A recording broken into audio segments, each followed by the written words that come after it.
Buonasera, ben ritrovati a Primus Inter Pares con il sindaco di Padova Massimo Bitonci. Buonasera signor sindaco. Buonasera direttore. La presentazione bisogna farla sempre con una certa formalità, sì.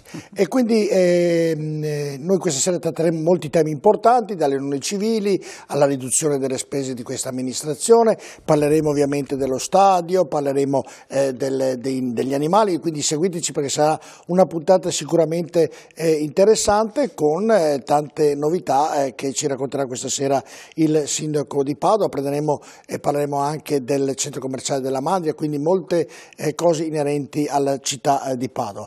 Allora, passato bene la settimana, tutto a posto, signor sindaco? Iniziamo in maniera rilassata.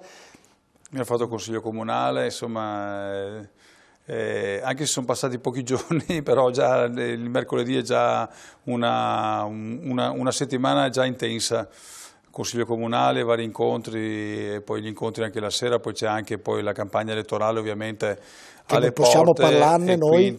Quindi tutte le sere ci sono incontri vari in giro per il territorio, quindi insomma sempre da lavorare, siamo sempre impegnati. Però sempre in forma, quindi questa è una bella cosa, insomma, vedere il sindaco di Padova in forma vuol dire, e anche con un bel sorriso, vuol dire che le cose stanno andando come devono andare, insomma, oppure ci sono sempre problematiche. Ma è normale, facendo l'amministratore, che ci siano problemi. Quando si amministra ci sono lati sempre positivi e lati negativi, l'importante è che ci sia l'impegno. Io penso che noi da 22 mesi a questa parte ci stiamo impegnando al massimo e tanti anche problemi che c'erano all'inizio si stanno anche risolvendo, alcuni temi sono già risolti, altri li stiamo affrontando, molti progetti che erano solo sulla carta invece sono già in fase di realizzazione.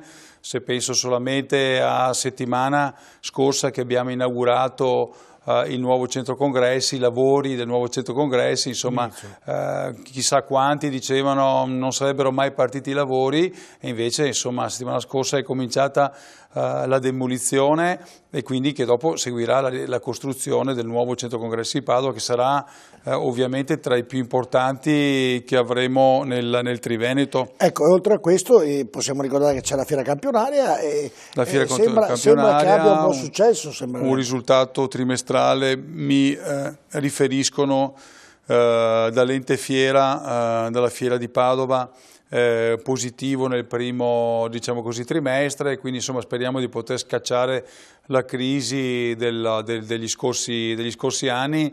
Ricordiamo che negli ultimi anni, poi da quando sono diventato sindaco, ho trovato già una situazione abbastanza drammatica, si è passati da un fatturato di quasi 30 milioni di euro all'ultimo bilancio approvato con 7 milioni di euro di fatturato e con una perdita importante superiore ai 2 milioni di euro. Quindi insomma una situazione delicata un po' per tutte le fiere, soprattutto per la nostra. Speriamo in un rilancio.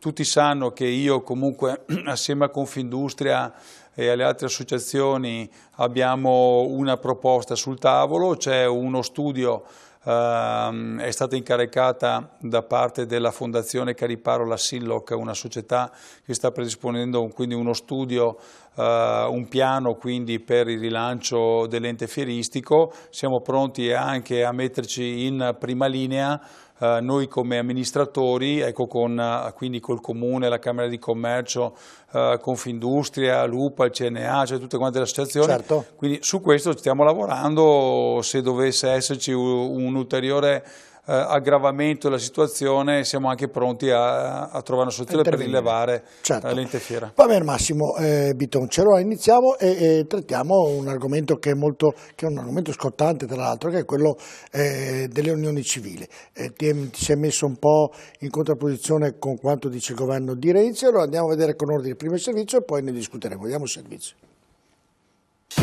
Le unioni civili sono legge. Dopo il divorzio, l'aborto, la riforma del diritto di famiglia, un'altra svolta storica nella società italiana. Dopo mesi di polemiche e scontri, l'Assemblea di Montecitorio ha dato la fiducia posta dal governo sul DDL Cirinna, approvando il disegno di legge con 369 voti a favore, 2 astenuti e 193 voti contrari. Si è aperta quindi una battaglia ideologica che ha diviso i sindaci, da una parte gli obiettori, contrari alla celebrazione di matrimoni tra individui dello stesso sesso, e dall'altra chi si adegua alla nuova legge. Situazione che a Padova ha generato polemiche. Il sindaco Massimo Bitonci è stato tra i primi a livello nazionale a dichiarare che non celebrerà nozze gay, essendo favorevole alla tutela della funzione sociale del matrimonio eterosessuale. La risposta di Matteo Renzi non si è fatta attendere. In una trasmissione ha ribattuto che se il sindaco non intende celebrare unioni omosessuali lo potrà fare un delegato.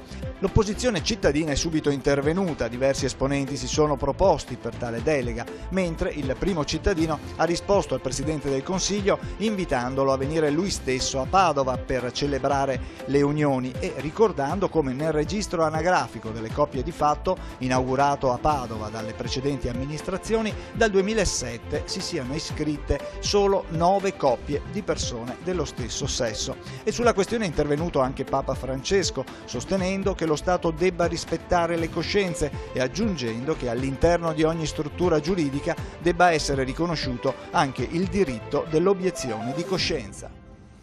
Allora, contro Renzi, a favore il Papa, Massimo Bitonci è un tema molto scottante. È intervenuto anche Renzi, che dopo ovviamente se l'è presa direttamente col sindaco di Padova, no? Quindi ha risposto direttamente dicendo che io sono obbligato in quanto pubblico ufficiale e comunque se non lo faccio io lo farà qualcun altro. Però il Papa ieri, ricordiamo magari chi non ha magari letto i giornali oggi, non ha seguito le trasmissioni, il Papa è stato estremamente chiaro e quindi ha parlato di obiezioni di coscienza, che è la cosa che ho detto io subito fin da settimana scorsa, ma ha allargato l'obiezione di coscienza della parte politica, cioè dei sindaci e dei consiglieri, anche ai funzionari, dicendo anche un funzionario potrebbe essere, diciamo così, chiamato a celebrare dei matrimoni tra persone del stesso sesso, quindi matrimoni gay, e un funzionario potrebbe anche obiettare e quindi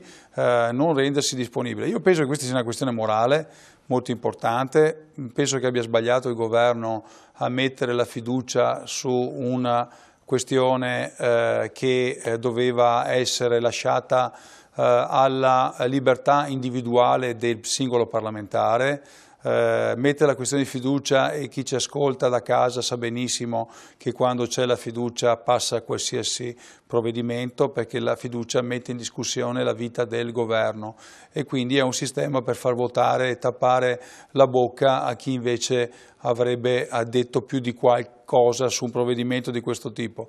E quindi è stata una grande forzatura da parte del governo su un provvedimento che, devo dire, poteva trovare delle vie, delle strade diverse. Cioè, quando io anni fa dissi che bisognava trovare una soluzione per riconoscere dei diritti, no, alle persone omosessuali, ma anche non, insomma, quelle che vivono assieme, o situazioni familiari che magari adesso si creano diverse da quelle della famiglia, diciamo così, naturale, e allora si diceva si trovino delle soluzioni che possano passare attraverso degli atti, delle scritture private, magari autenticate dal notaio, e quindi che regolare magari dei rapporti tra le persone attraverso dei contratti, no? Dei contratti, ma non andate a modificare quello che sono gli articoli del codice civile che parlano di matrimonio. Quello è stato l'errore.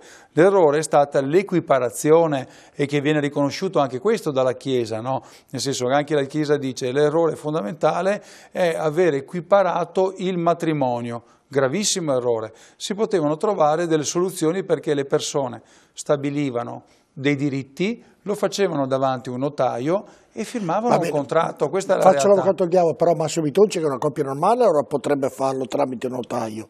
Ma io ho sempre asserito, mi danno ragione adesso, che questi atti patrimoniali potevano già essere fatti anche in precedenza, quindi non bastava neppure una legge. In realtà però ci sono diritti successori che vengono regolati in maniera molto precisa dalle norme e dalle leggi, e quindi il tema per esempio della legittima, cioè il fatto che uno non può disporre dal punto di vista ereditario di tutta quanta la propria eredità, quindi sapete che c'è la disponibile e la legittima. Certo. Nelle unioni diciamo così civili il problema di chi andava a regolamentare anche la disponibile è che non poteva ovviamente disporre della legittima, e poi c'erano anche altre questioni come il diritto all'assistenza, il diritto al mantenimento e così, che erano parzialmente regolabili attraverso contratti di diritto privato. Certo. Però il governo poteva regolamentare questo, aprendo alla possibilità di regolamentare ulteriormente i rapporti tra le persone attraverso una forma di contratto tra le persone, no? E non modificando il codice e le norme relative al matrimonio, dicendo che è un matrimonio tra persone dello stesso sesso, anche il matrimonio tra persone di sesso diverso, ecco, che quindi possono... Poi c'è una questione etica, no? C'è la questione etica e la questione morale, cioè nel senso, poi qualcuno lo dice in maniera più volgare o meno volgare, io voglio dirlo come è in realtà, cioè i bambini possono essere procreati da un maschio e da una femmina, non da due maschi e da due femmine, e questo apre a un problema, e oggi c'è il monito anche della Chiesa che dicono questo è un cuneo sulla questione dell'utero in affitto e le adozioni da parte dei gay, cioè siamo arrivati a questo, ma vedrete, e già l'abbiamo visto l'altro giorno con provvedimenti già depositati in Parlamento, quindi proposte di legge depositate in Parlamento, che si va verso una liberalizzazione, sarebbe gravissimo, dell'utero in affitto, che penso un'offesa e un vizio e un reato, perché in Italia è un reato, quello di procreare attraverso l'utero di un'altra donna che viene messo a disposizione, e soprattutto le adozioni dei bambini da parte dei gay, perché un bambino ha diritto, e ci sono tante famiglie che chiedono di adottare bambini e non riescono ad arrivare poi all'adozione, perché ovviamente le richieste sono tante, i bambini sono pochissimi nella nazionale, pochi lo stesso anche nell'adozione internazionale. Però anche lì poi ci sono tanti interessi che bisognerebbe andare. Là ci sono tanti interessi, però da quando è stato regolamentate le adozioni, per cui ci sono delle procedure fatte attraverso l'unità sanitaria locale, il tribunale comunque che deve dare l'autorizzazione, certo. Le associazioni che sono comunque iscritte ad albi ufficiali, quindi fanno tutte le cose in regola. È cambiato il mondo cioè, rispetto al passato. Adesso la procedura è una procedura complessa ma regolamentata. E anche molto costosa. Beh, dipende poi da... Però sarebbe da aprire un dibattito anche su questo. Però ritorniamo Massimo alle unioni civili. Come si comporterà il Comune, l'amministrazione, il sindaco di Padova appunto in questo posto, visto che la legge dice oggi è legge, quindi il Comune, se arrivano due gay, due donne che si vogliono sposare... Intanto aspettiamo la regolamentazione, cioè se bisognerà aprire un albo, se sarà solamente un atto che farà il funzionario, se sarà una celebrazione di un matrimonio come proprio viene celebrato il matrimonio di tipo civile, perché c'è una norma, ma ovviamente dopo c'è l'applicazione della norma. Massimo, facciamo le varie ipotesi, A, B e C, quelle che hai appena detto. Ecco, il Comune, il sindaco, come si comporterà? Rifiuterà? Manderà una... Ma io non li celebrerò, quindi è inutile neanche domandare a me. Io adesso per battuta, siccome l'altro giorno Elli, lo Storiettese e Rocco Tanica, che sono venuti a un famosissimo gruppo, insomma, che conosciamo tutti, sono venuti a Padova e allora hanno detto, insomma, in un'intervista, noi siamo amici di Massimo Bitonci, così vorremmo essere sposati da lui, no? Ecco, e io ho risposto subito, ho detto, siccome sono vostro fan, vi sposo subito, anzi vi aspetto settimana prossima in comune a Padova, perché voglio sposarvi io personalmente. Ovviamente questa è una provocazione, no? Cioè nel senso che loro lo fanno in maniera provocatoria e io in maniera provocatoria gli dico di venire a Padova, che li sposo io. Questi non verranno a magari Padova, vengono davvero, ecco. Ma se vengono davvero li sposo davvero, allora Rocco Tanica, perché so che forse non la pensano proprio così e lo fanno solamente come gag, ecco. Per provocare. E quindi aspetteremo... No, io non celebrerò neppure gli assessori, a parte gli assessori, i consiglieri possono farlo, gli assessori su delega, ma i consiglieri, a meno di maggioranza, mi hanno detto che nessuno celebrerà questo tipo di matrimonio. Ovviamente quelli di opposizione del Partito Democratico e dell'altra associazione, quella di estrema sinistra, Padova 2020,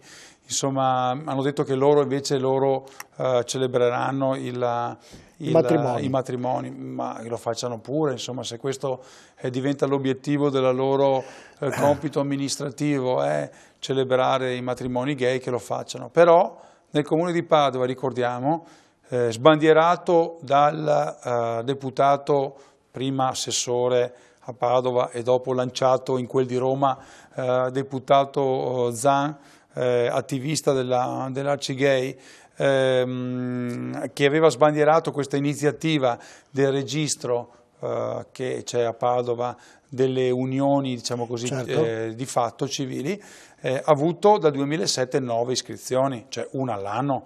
Quindi di cosa parliamo? Io capisco, adesso vedrete che nelle prossime settimane ci saranno magari tante domande, però quando questa cosa verrà stabilizzata vedrete che le domande saranno veramente poche, perché poi alla fine anche nel mondo omosessuale la volontà di regolamentare in maniera stabile un certo tipo di convivenza penso che sia in percentuale bassissima, cioè non ha nulla a che fare con il matrimonio e con le unioni che avvengono, certo, attraverso, insomma, il rito civile o il rito religioso. Ovviamente siamo andati tra la gente, sentiamo cosa hanno detto i padovani sul servizio sulle unioni civili. Polemica tra il sindaco Bitonci e il presidente del Consiglio Matteo Renzi. Bitonci ha detto pubblicamente, dopo l'approvazione della legge sulle unioni civili, che si rifiuterà di celebrare matrimoni tra persone dello stesso sesso. Il presidente del Consiglio però gli ha ricordato che per legge è obbligato a farlo. Lei da che parte sta? Beh, io sto dalla parte del sindaco Bitonci, in quanto però ognuno deve portare le proprie ragioni.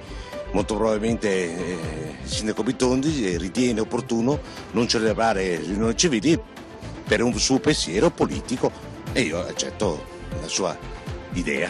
Io starei dalla parte di Bitonci, però non si può esimere da quello che è stata definita una legge ormai e di conseguenza la dobbiamo accettare, anche se non la condivido totalmente in alcuni punti. Comunque questa è la realtà delle cose, in Italia si vota sempre con la fiducia, anche dove si dovrebbe ragionare un po' di più. È l'Italia che non cambia, l'Italia che rimane indietro nel Medioevo. Quindi lei è dalla parte del Presidente del Consiglio? No, io sono dalla parte del cittadino, non del Presidente del Consiglio, la parte del cittadino. Siamo gli unici in Europa che non abbiamo una legge decente. Non è sto granché, ma insomma piuttosto che niente, intanto si comincia. Ormai siccome è una questione di legge, è caduto un altro muro qua, di questo qua in Italia, che ormai in Europa è stato da tanti anni, e il sindaco rappresenta tutta la cittadinanza, e se lui rifiuta di questo, ma prima o poi diventerà anche per lui una cosa normale. Io sto dalla parte della legge, per cui se non sono d'accordo con Renzi per tante cose, però su questo versante sì. Se la legge è stata modificata e prevede le unioni civili, anche il sindaco Bitonci dovrà adeguarsi, secondo me. Ecco, sono un po' vaghe, non vaghe come risposte, un po' alternate, Massimo, però la domanda che ti voglio fare è se due persone in effetti dello stesso sesso si vogliono davvero bene, e tu prima dicevi va bene, possono farlo attraverso il notaio, un avvocato e via discorrendo, ma loro vorrebbero farlo attraverso la Chiesa o attraverso il Comune come tutti gli altri, perché secondo il punto di vista di Massimo Bitonci non è corretto questo? Perché non c'entra niente con la famiglia. Cioè questo è un attacco pesante nei confronti della famiglia e lo dicono anche, e viene detto anche, questo capisco che è un argomento spinoso in cui si cerca, ma io voglio essere chiaro perché insomma tutte le persone che sono state intervistate e tutte le persone che si seguono a casa vengono da famiglie di tipo tradizionale come la mia, come la sua, e famiglie formate da un maschio e una femmina, che generano dei figli o adottano dei figli o a cui vengono affidati dei figli, cioè questo è il modello della nostra società.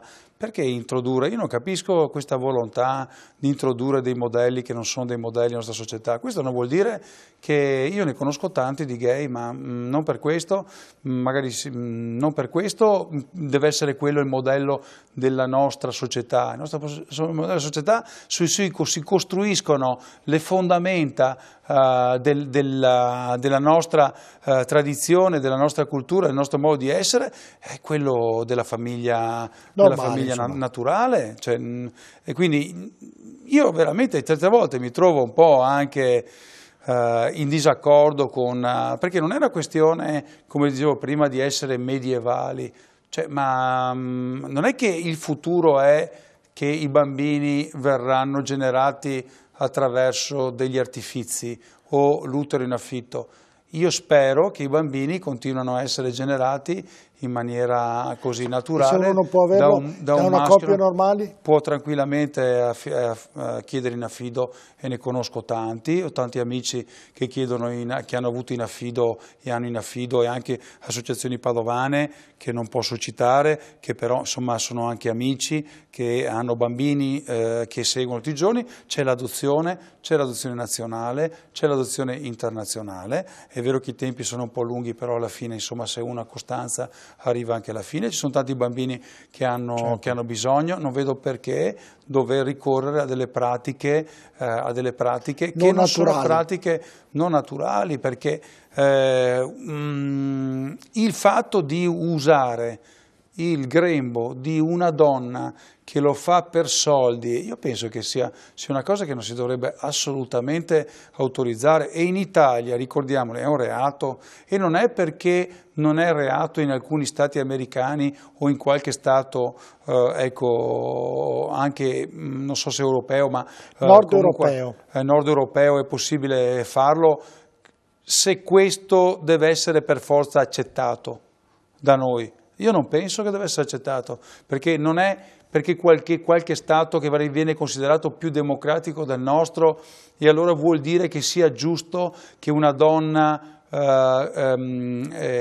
coltivi nel suo grembo un figlio che però dovrà dare ad altri. E nella maggior parte dei casi, perché sfatiamo il discorso di chi lo fa gratuitamente, perché non prendiamo in giro la gente che ci ascolta raccontando che ci sono tante brave donne che insomma lo fanno per conto di chi magari non ha la possibilità di avere dei bambini. Ma sono dei casi sporadici questi, cioè la realtà è la maggior parte dei casi sono atti che vengono fatti dietro il pagamento di una somma importante, e i bambini poi vengono presi dalla madre e dati in braccio e vengono portati via da persone che poi in realtà nella maggior parte dei casi non sono neppure i genitori veri, e lo fanno per interesse. Massimo, nel ragionamento che facevi prima, poi cambieremo argomento, hai detto quando parlavamo di adozioni, il mondo è cambiato completamente sotto questo profilo nel ragionamento delle adozioni. Ecco, non è che anche nel ragionamento delle unioni civili il mondo sta cambiando e ci sarà un futuro completamente diverso dalle tradizioni che avevamo noi, che aveva la nostra storia, che avevano i nostri antenati, chiamiamoli come vogliamo. Sì, ma le tradizioni non possono comunque scostarsi dalla natura.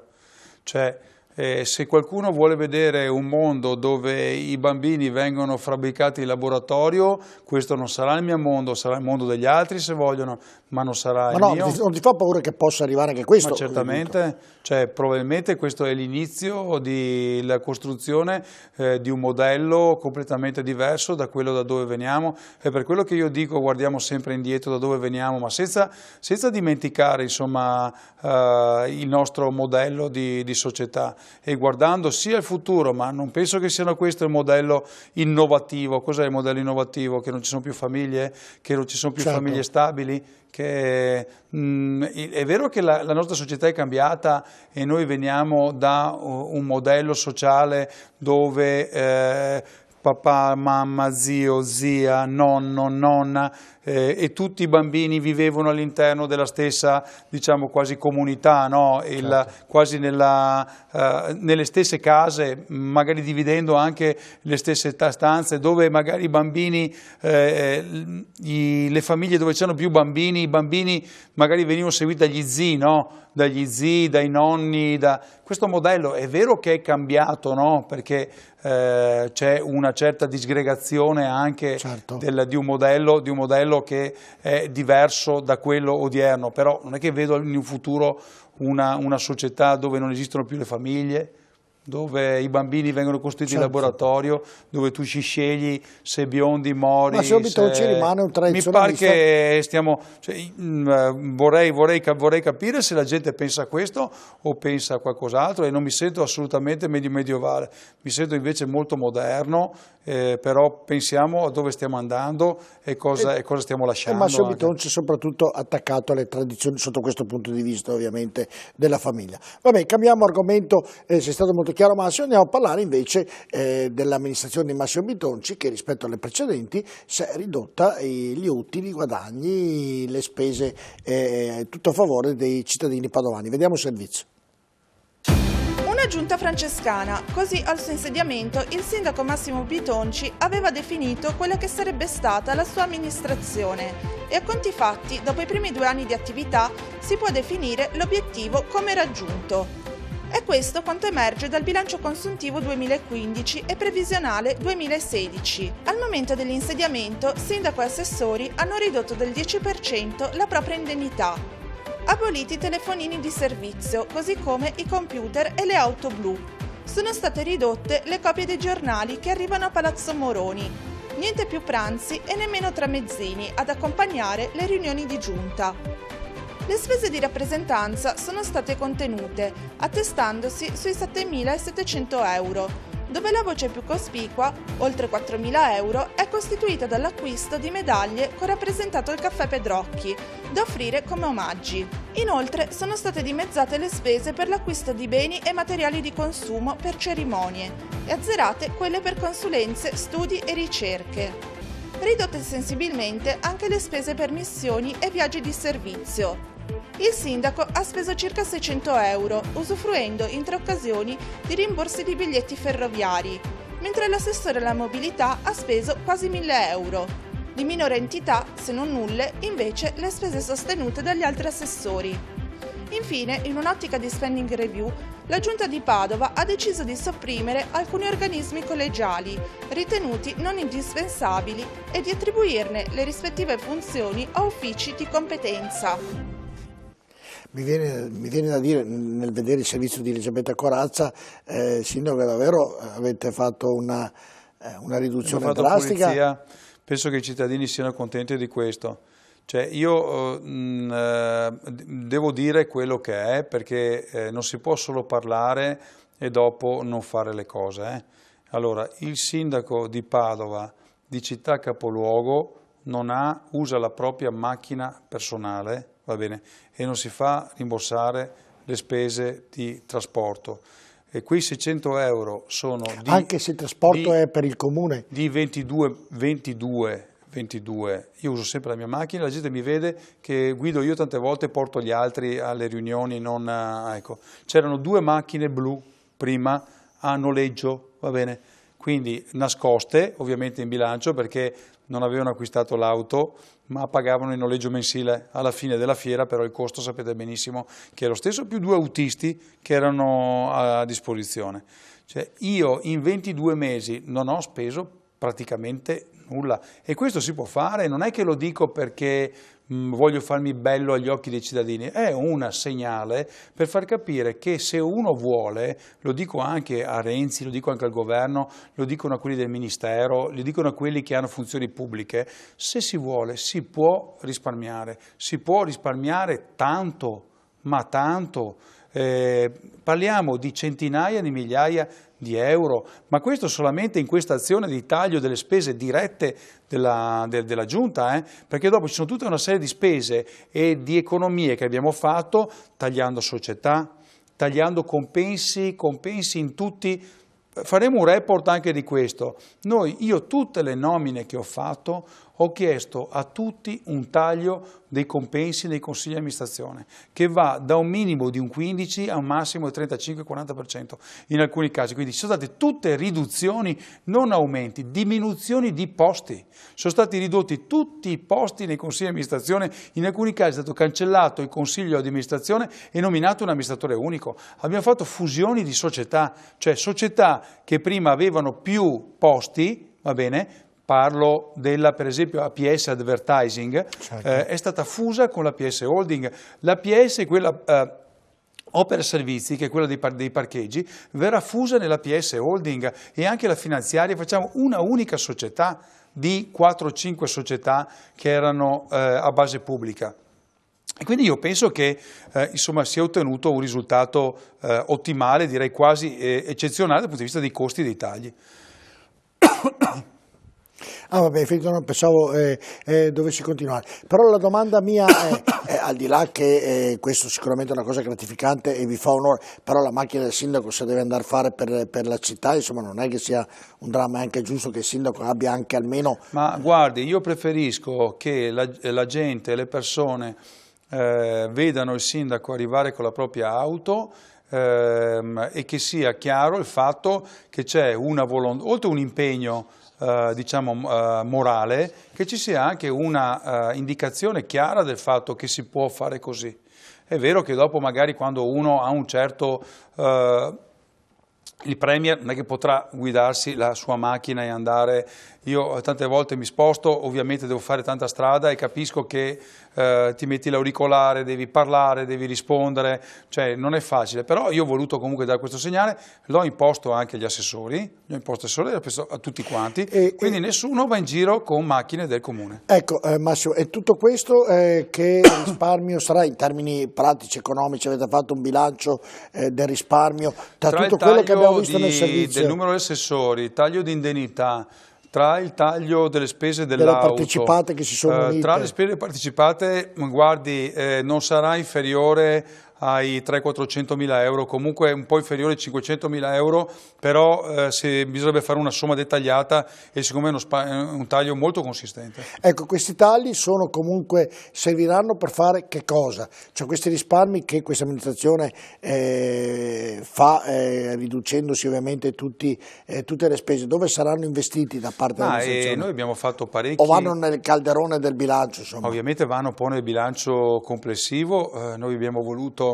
con questi risparmi finanziari alcune cose di carattere sociale, come anche il fondo lavoro. Ricordo che noi in questi 20 mesi abbiamo dato occupazione a 300 persone, non 30, 300 persone con i voucher, quindi con un sistema che si dà un contributo di 6 mesi, ma si lavora, non è a fondo perduto, quindi questo è una cosa molto, molto importante. Ovviamente va nel bilancio complessivo del comune, va insieme anche il taglio per esempio delle tasse, perché ricordo come quest'anno e lo scorso anno abbiamo tagliato l'IRPEF di uno 0,1, abbiamo tagliato l'IMU di uno 0,5 sui capannoni, abbiamo tagliato la tassa di soggiorno, abbiamo tagliato la TASI, la TARI di un 5%, quindi oltre a questi tagli abbiamo fatto tagli anche nelle entrate, quindi taglio di spese, taglio anche di entrate, con delle economie. Abbiamo diminuito il personale, e questo è molto importante, abbiamo cercato di non fare nuove assunzioni e quindi arrangiarsi col personale che c'è, quindi spostandoli,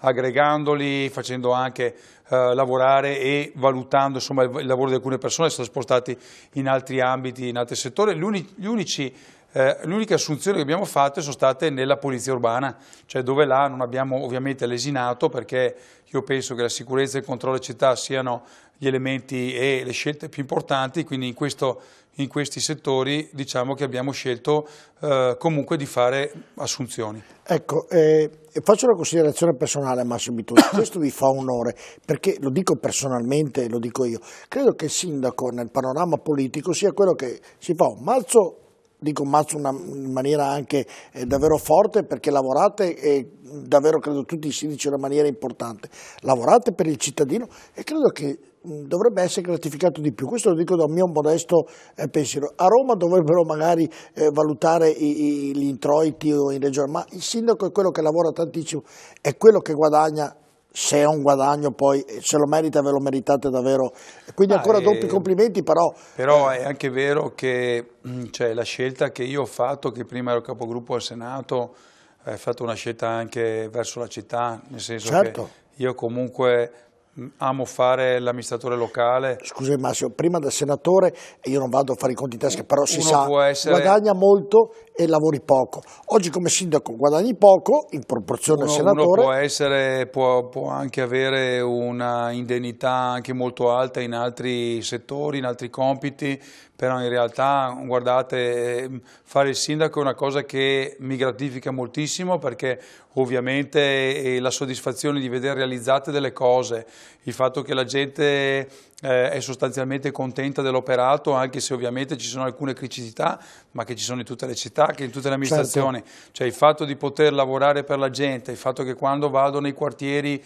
comunque la gente viene positivamente a dirmi che ci sono dei problemi, va bene, però mai in maniera cattiva, arrogante, così, perché vedono che il sindaco è disponibile, è una cosa che comunque ti ripaga, è come la ricarica d'energia che ti fa andare avanti ogni giorno, quindi è una cosa positiva. Una mia considerazione che il sindaco merita di più, è una mia stretta pensiero, perché lavorate moltissimo. Cambiamo di nuovo argomento, andiamo a parlare invece dei profughi dell'Ecofficina. È stato un altro argomento molto interessante, ne hai parlato anche ieri con la stampa. Ecco, com'è la situazione? Ma ho trovato un po' così, un po' ridicolo, mi ho fatto una bella risata l'interrogazione dell'onorevole Naccarato del PD sulla questione Ecofficina, perché in 2 anni non si è mai fatto sentire su questi temi, non si sono mai interessati di quello che succedeva. Io continuavo a dire, ma guardate che dietro a questa cosa c'è un business, no?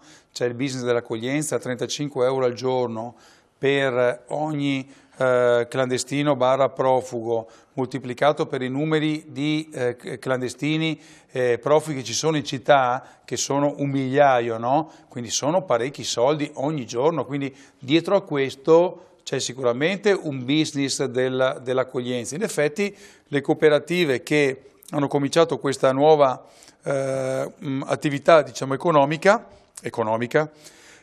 sono passati da fatturati di qualche decina di migliaia di euro a fatturati di milioni di euro. E quando dicevamo ma è tutto a posto, ma siamo sicuri che questi abbiano le caratteristiche, siamo sicuri che non ci sia una speculazione dietro, non parlava nessuno. Dopodiché esce questa bufera su Ecofficina, i cui vertici sono indagati, cooperative che hanno, ma è chiaro, l'abbiamo letto nei giornali, ma anche le dichiarazioni stesse, un collegamento stretto anche con alcuni elementi anche del governo padovani, elementi del governo, alcune vicinanze abbastanza chiare. Ho trovato abbastanza ridicola questa interrogazione, ho detto beh, basta che fai un colpo di telefono agli amici di questa cooperativa per capire, insomma, visto che li conoscete, quindi invece di fare interrogazioni parlamentari che sappiamo che sono atti meramente di carattere politico, vai a chiedere direttamente in prefettura e casomai delle risposte su quello che sta succedendo, senza fare un'interrogazione che non ha... Ma insomma sappiamo che la politica è fatta anche di queste cose, quindi zitti per 20 mesi sulla questione della Prendina, su Bagnoli, su altre cose, e dopo di colpo l'interrogazione su Ecofficina. È così, vabbè, andiamo in pubblicità, poi rientro, parleremo di tanti altri argomenti importanti. Una cosa volevo dire, perché io, un sindaco, non posso fare il nome, che negli anni scorsi attraverso la protezione civile, attraverso altre associazioni, ha ospitato dei profughi in un'area del proprio comune, ha fatto uno studio esatto che mi ha dato su un lungo periodo di tempo sul costo effettivo. Sul costo effettivo dei profughi, 17 euro al giorno. Quindi gli altri vanno di 35, 17. Guardate che un pasto che noi diamo ai nostri ragazzi alle scuole costa 4,20 euro, 4,30 euro, un pasto completo. Quindi 2 pasti al giorno, possiamo metterne anche 3 se vogliamo, poi insomma capite che i 35 euro sono una cifra direi eccessiva rispetto a quello effettivamente che è il costo della gestione di questo servizio. Va bene, andiamo allora in pubblicità, poi rientro, ovviamente parleremo di Filobus, parleremo dello stadio, parleremo della zona Mandia, degli animali, di tante altre cose ovviamente interessanti per quanto riguarda il cittadino padovano, quindi rimanete assolutamente con noi, a tra poco, pochissimo.